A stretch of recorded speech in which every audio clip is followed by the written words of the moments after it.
আসসালামু আলাইকুম রহমতুল্লাহি বারাকাতু। বিসমিল্লাহির রহমানির রহিম।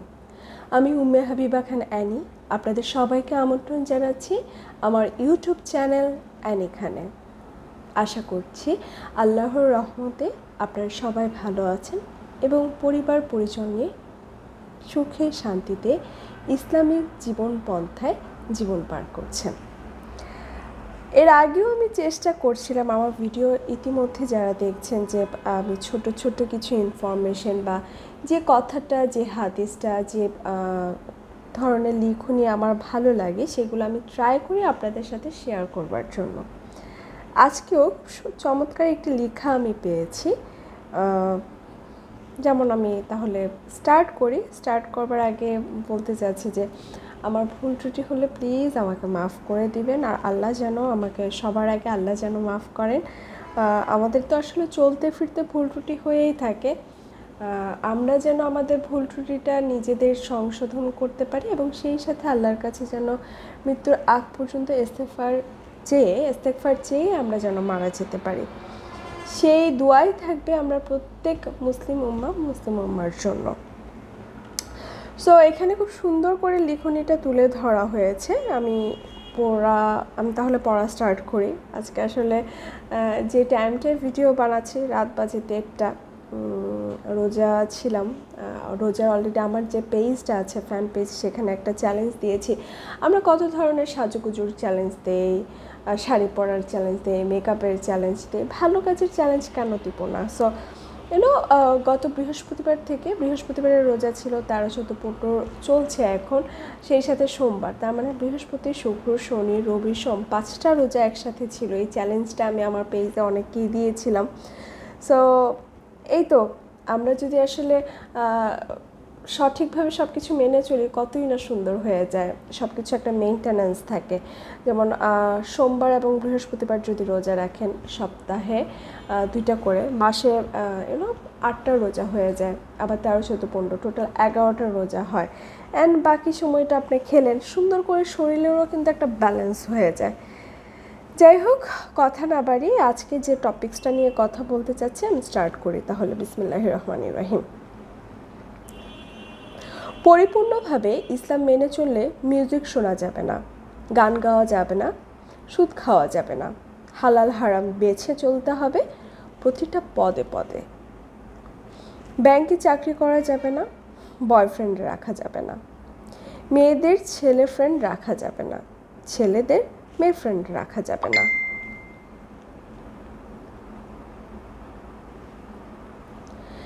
গায়ের মাহরামদের সাথে দেখা করা যাবে না, পর্দা ছাড়া বাইরে যাওয়া যাবে না। এত এত নিয়ম নীতি ইসলাম পালন করে চলা কি শুধু কঠিন কাজ? এই যুগে তো দেখছি সেটা অসম্ভবও বটে। সাহাবী উবাই ইবনে কাবের নাম শুনেছেন আপনারা? উবাই ইবনে কাবের রাদিয়াল্লাহু আনহু একবার ওমর রাদিয়াল্লাহু আনহুকে জিজ্ঞেস করলেন, তুমি কি কখনো কাঁটাওয়ালা পথে চলেছ? সেখানে কিভাবে চলতে হয়? তিনি বললেন, হ্যাঁ, প্রতি মুহূর্তে সতর্কভাবে পা ফেলতে হয়। এরই নাম তাকওয়া, আল্লাহ ভীতি। প্রতি মুহূর্তে পা পেরিয়ে চলতে হয়। আল্লাহকে মেনে চলতে হলে জীবনের প্রতিটি ক্ষেত্রে অতি সাবধানতার সাথে পা ফেলতে হবে আমাদেরকে। হালাল হারামের তোয়াক্কা করতে হয়। আল্লাহর সন্তুষ্টি অসন্তুষ্টি সর্বদাই মাথায় রাখতে হয়। ইচ্ছে করলে মন যা চায় সেটা করা যায় না। আরে, একজন মুমিনের জন্য দুনিয়াটা তো একটা জেলখানা। জেলখানায় কেউ চাইলেই সব পেয়ে যায়, যা ইচ্ছে তা করতে পারে? আমাদেরও মনে রাখতে হবে দুনিয়াতে আমাদের কিছু কালের জন্য পাঠানো হয়েছে, পরীক্ষা দেওয়ার জন্য। দুনিয়া আমাদের জন্য স্বল্প সময়ের বিশাল এক সিলেবাস। জীবন একটাই, সুতরাং খাও দাও ফুর্তি করো এমনটি ভাবার অবকাশ নেই। কিন্তু এত কঠিনভাবে চলতে পারবে কয়জন মানুষ? এসব পালন করে চলা কি এতই সহজ? আচ্ছা, একটা এক্সাম্পল দিই। দেখুন, আমরা যখন বিসিএসে পরীক্ষা দিই, কত ছেলে মেয়ে পরীক্ষা দেয়। অসংখ্য ছেলে মেয়ে শুধুমাত্র একটি পরীক্ষায় চান্স পাওয়ার জন্য রাত দিন কি নিদারুণ পরিশ্রমই না করে। তারপরেও স্বপ্নের সেই বিসিএস অধিকাংশের কাছে স্বপ্নই থেকে যায়, আর চান্স মেলে না লাখো শিক্ষার্থীর। এখন চিন্তা করুন, সৃষ্টির শুরু থেকে শেষ পর্যন্ত কোটি কোটি মানুষের মধ্যে একটা এক্সাম হবে। সেই এক্সামে highest of the highest mark কারা পাবে?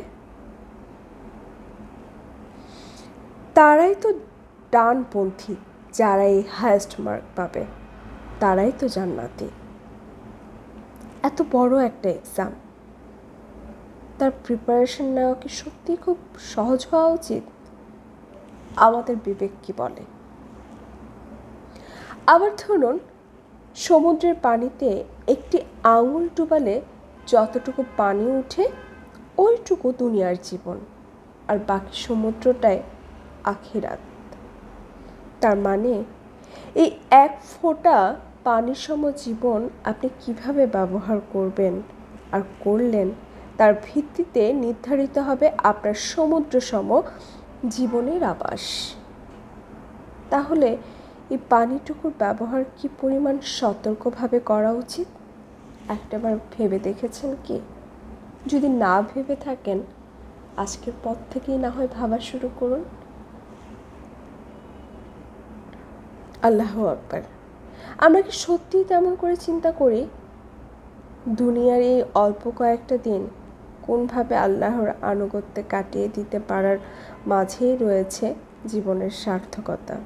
আবারও বলছি, আমরা কি সত্যিই তেমন করে ভাবতে পারি বা চিন্তা করতে পারি দুনিয়ার এই অল্প সময়ের কয়েকটা দিন কোনোভাবে আল্লাহর আনুগত্যে কাটিয়ে দিতে পারাটার মাঝেই কিন্তু সবচেয়ে বড় সার্থকতা অন্তর্নিহিত রয়েছে। আসলে মোরাল অফ দ্য স্টোরিটা কি? আমি যদি আমার কথা বলি, আসলে মিডিয়াতে কাজ করেছি বা এখন একটা লাইফ লিড করছি।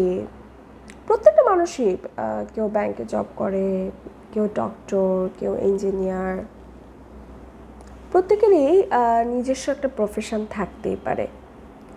বাট যে প্রফেশনেই থাকি না কেন, সেটা কতটুকু ইসলাম দ্বারা যাচাই বাছাই করা যায় কিংবা ইসলামের সাথে কনফ্লিক্ট করে না কোন প্রফেশনগুলো, সেটা যেরকম ভাবা উচিত। আমাদের এই পৃথিবীতে বেঁচে থাকতে হলে আমাদের কি করা উচিত না করা উচিত সব কিছুই কিন্তু চিন্তা ভাবনা করে করতে হয়। এই জিনিসটা আমরা কখন উপলব্ধি করতে পারবো জানেন? আমরা অনেকে লাশ দেখতে ভয় পাই, বাট আমার মনে হয় আমি নিজেই কখনো আমার বাবার লাশের আগে শুধু একটা লাশ দেখেছিলাম জীবনে। তার আগে আমি কখনো লাশ দেখতাম না, ভয় পেতাম। আর আমি এখন ইচ্ছে করে কেউ মারা গেলে শুনলে আমি দেখতে চাই, কারণ ওটাই সত্য। ওই খাটকিতেই আমার আপনাকে পড়ে থাকতে হবে। আবার এটাও জানি না ওই খাটকিটুকু আমাদের কপালে জুটবে কিনা, কে জানে। আমার মৃত্যু যদি হয় পানিতে, আমাকে যদি খুঁজেই না পাওয়া যায়, কে জানে। আমার মৃত্যু যদি হয় আগুনে, আমি যদি ঝলসে যাই, কে জানে। এই সারপ্রাইজিং মৃত্যুটা কার কপালে কিভাবে লেখা আছে কিছুই বলতে পারি না। আসলে অনেক রঙিন জীবন কাটিয়ে এসেছি, যে জীবনে কোনো বাধা ছিল না।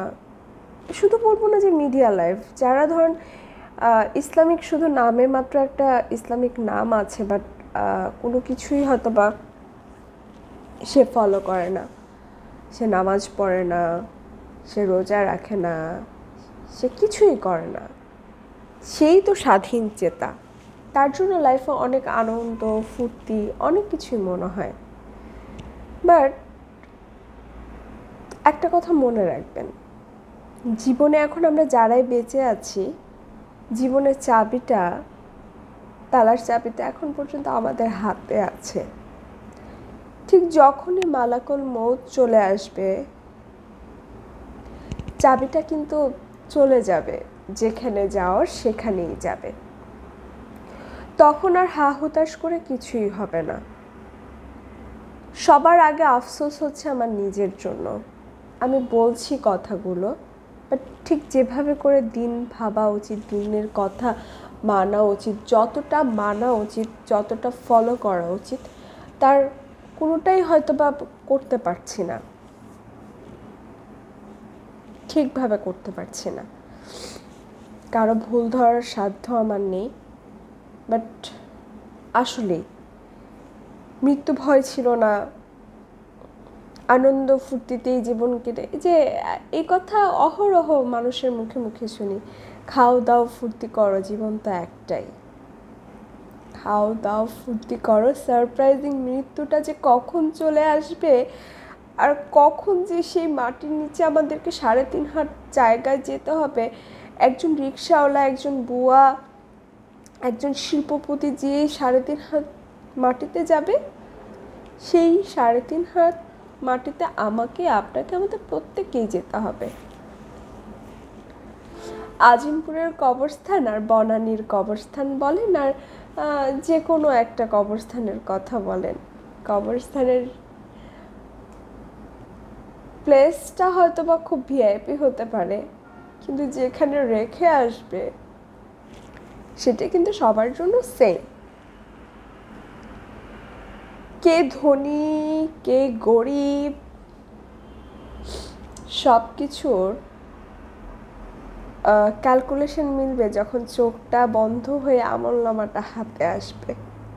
জানি না কার জন্য কি আমলনামা অপেক্ষা করছে, বাট এটা সত্যি কথা, আমরা খুব বিপজ্জনক সময়ের মধ্য দিয়ে যাচ্ছি। কত ভাই বোনেরা আছে স্টিল নাও বুঝতেই পারে না যে কি করা উচিত।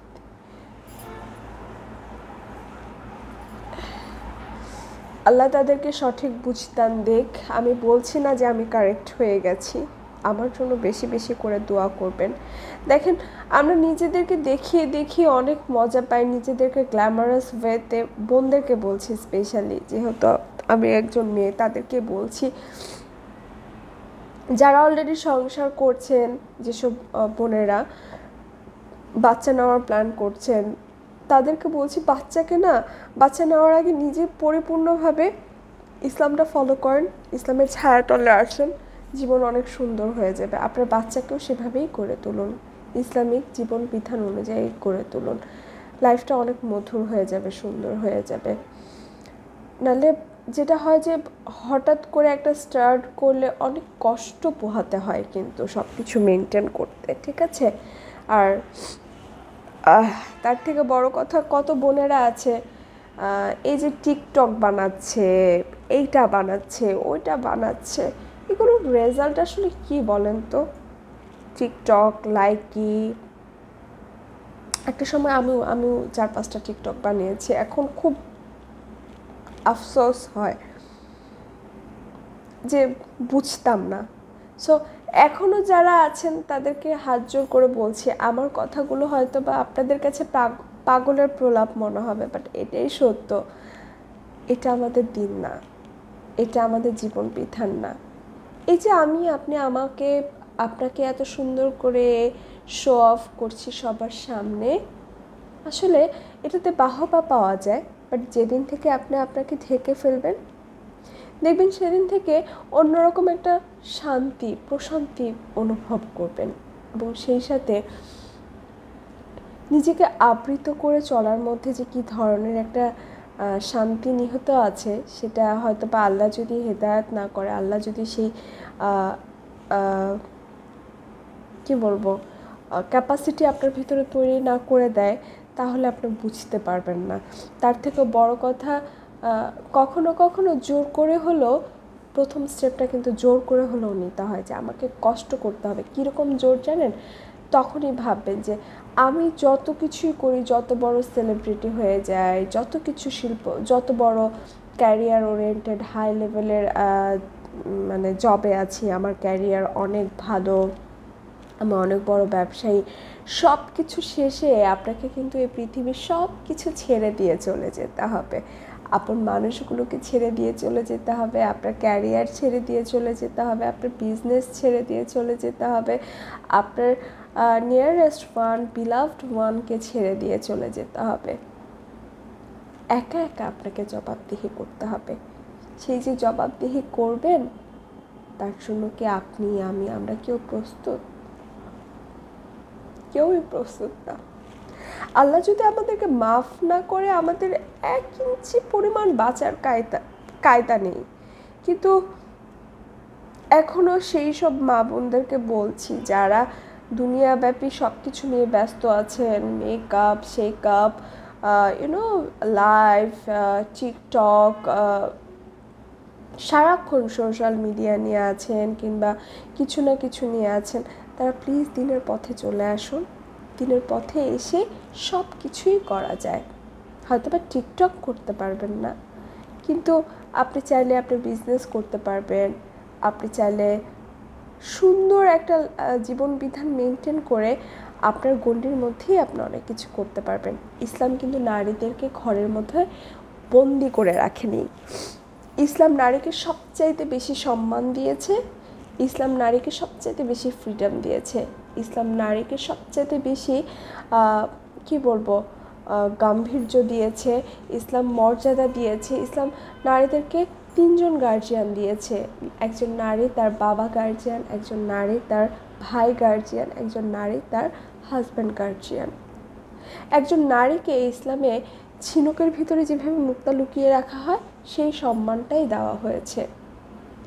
ইসলামে আমরা যে বলি নারী অধিকার চাই, নারী অধিকার চাই, সে অধিকারটা চাওয়ার প্রয়োজনই নাই যদি সমাজ ব্যবস্থাটা থাকতো পুরোপুরিভাবে ইসলামিক জীবনবিধান।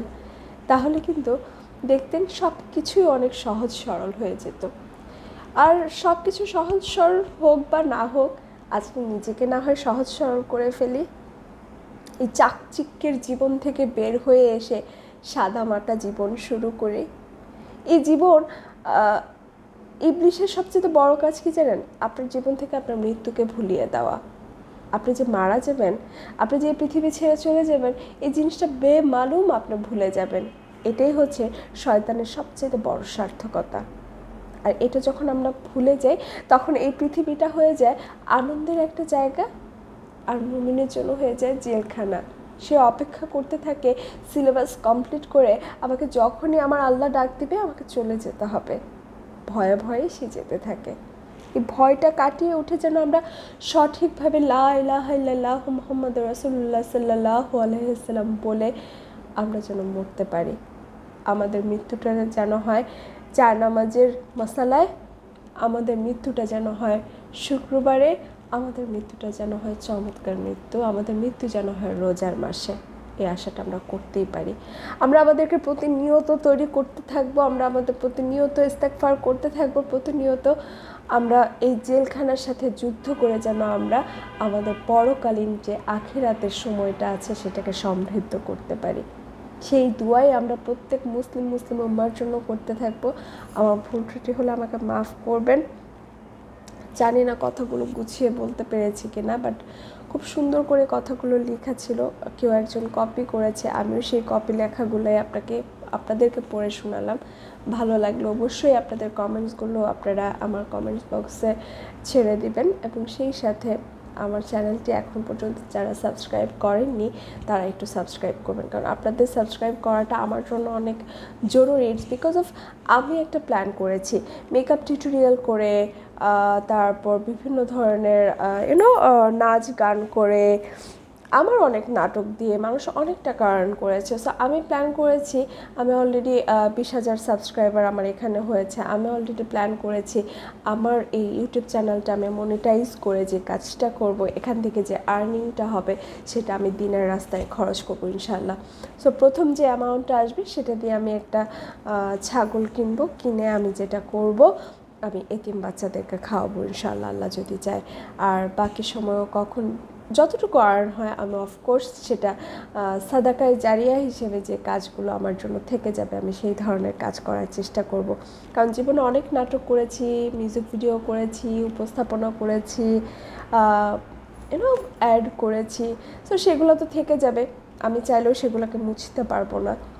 আমি জানি না আমার আল্লাহ আমাকে মাফ করবেন কি না, বাট চাই আমার ভালো কাজগুলোও যেন তার সাথে সাথে থেকে যায় অ্যান্ড সবার মাঝে সেটা ছড়িয়ে পড়ে। অ্যান্ড আমি যতটুকুই পারি আমার সাধ্যের মধ্যে থেকে আমি যদি করতে পারি সেগুলো যেন আল্লাহ আমার মুক্তির পথ করে দেন। আপনাদের ভালোবাসা, আপনাদের দোয়া এবং আপনাদের আমার সাথে থাকাটা খুব জরুরি। আজকের মতো আমি উম্মে হাবিবা খান অ্যানি বিদায় নিচ্ছি। সবাইকে আল্লাহ ভালো রাখুক, সুস্থ রাখুক, আমাদের প্রত্যেককে আল্লাহ মাফ করে দিক। আস্তাগফিরুল্লাহ, আস্তাগফিরুল্লাহ, আস্তাগফিরুল্লাহ। আসসালামু আলাইকুম ওয়া রাহমাতুল্লাহি ওয়া বারাকাতুহু।